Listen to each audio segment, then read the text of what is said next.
Eu estou bestificado com essa discussão, Léo, me desculpe. Seria o maior erro da história do PT desmarcar sua posse. Não é desmarcar, é mudar, não é desmarcar, é mudar a forma. Nenhuma circunstância deve mudar a forma. Isto é desmarcar. Retirar a posse popular ao ar livre seria o maior erro da história do PT. Seria um suicídio político inacreditável. Isso não existe. Sob nenhuma circunstância a posse popular pode ser desmarcada. Se a segurança atual é insuficiente, que ela seja maior. E, sob qualquer critério, razões de segurança pode levar, na minha opinião, nem mesmo a especular sobre essa hipótese. Porque é tudo o que a extrema-direita deseja. Desmontar a posse popular. Fazer com que o Lula tome posse escondido no Palácio, no Congresso. Isso é inaceitável. Eu não ia à posse. Era o tempo que eu tinha, a semana que eu tinha para descansar era essa. Agora eu vou. Agora eu vou. Vou dar um jeito de encontrar uma passagem, nem que seja para fazer um bate-volta na posse. Nem que seja um busão, né, Breno? Entendeu? É um absurdo essa hipótese. Eu vou... qualquer gesto de hesitação diante da extrema-direita nessa hora é uma derrota política de amplo espectro. É passar um recibo de que a violência ou a ameaça de violência desmonta a mobilização popular. É assim que o fascismo constrói sua força. Breno, então, mas deixa eu te colocar duas hipóteses aqui, ó. Deixa eu te colocar duas hipóteses. Vamos imaginar os dois cenários, né? O cenário é o seguinte, quer dizer, o Lula faz uma posse fechada, como propôs o Alex Wolnick, né? A partir do dia seguinte, assume o poder repressor do Estado e começa a prender todos os terroristas. Um após o outro. Não, calma, só concluir dois cenários. O cenário 1 é isso.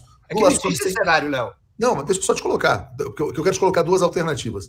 Então, o Lula assume nesse cenário mais controlado e, a partir do dia seguinte, com a autoridade que o cargo confere, os terroristas começam a ser presos. Cenário 2.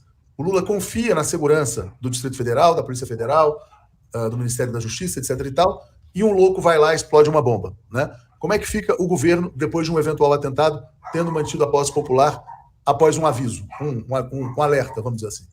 Primeiro que o cenário 1 não existe. Governos não mandam prender. Quem manda prender é a justiça. Não, se tiver... O Dino está propondo a formação de ele pode propor o que ele quiser. Quem manda prender é a justiça, a não ser que o governo vá decretar estado de sítio.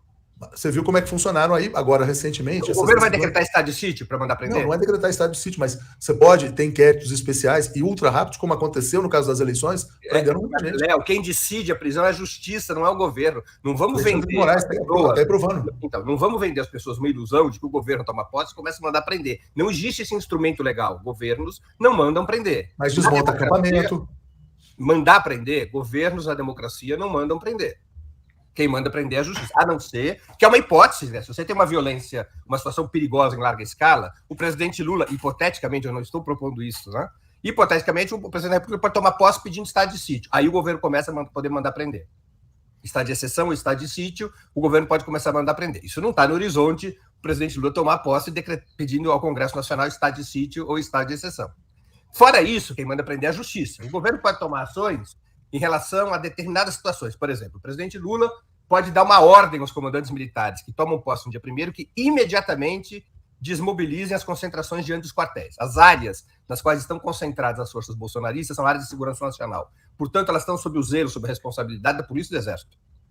É papel dos comandantes militares zelar pela segurança, zelar pelas áreas de segurança nacional. Então, isso o presidente Lula poderia fazer.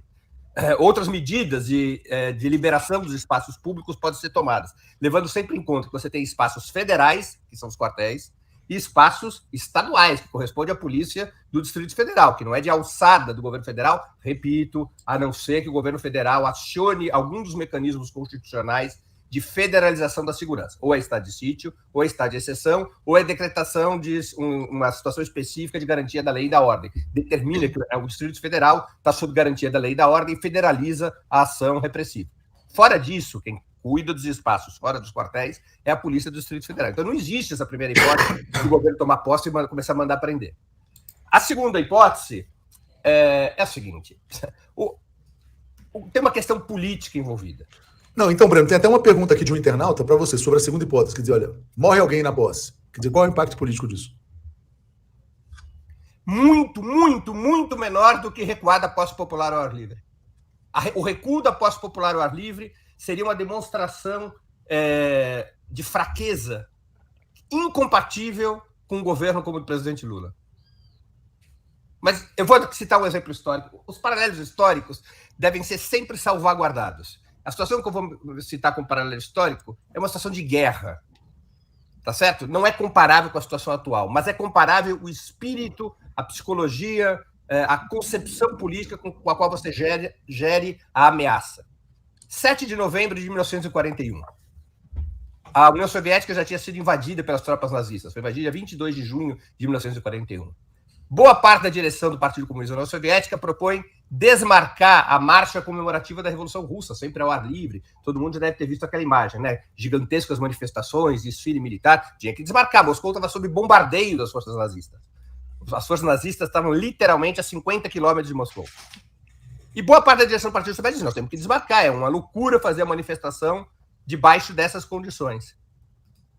Com seus erros e acertos, não importa o juízo de valor que se faça dele, o principal dirigente do Partido Soviético na época, que era Stalin, decide, nós vamos manter a manifestação.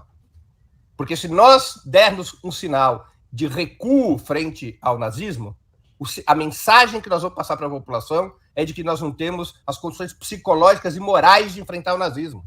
Isso terá uma consequência dramática. É melhor correr o risco de colocar as tropas e a própria população sob bombardeio do que recuar da manifestação. Repito, é um exemplo histórico que deve ser visto dentro da circunstância. Do ponto de vista da psicologia social, do ponto de vista da luta política, é um aprendizado. Passar uma mensagem de recuo frente à ameaça da violência, a uma situação, inclusive, que ainda precisa ser esclarecida, investigada, seria transmitir ao povo brasileiro um sinal muito ruim de que quem exerce a violência ganha parada.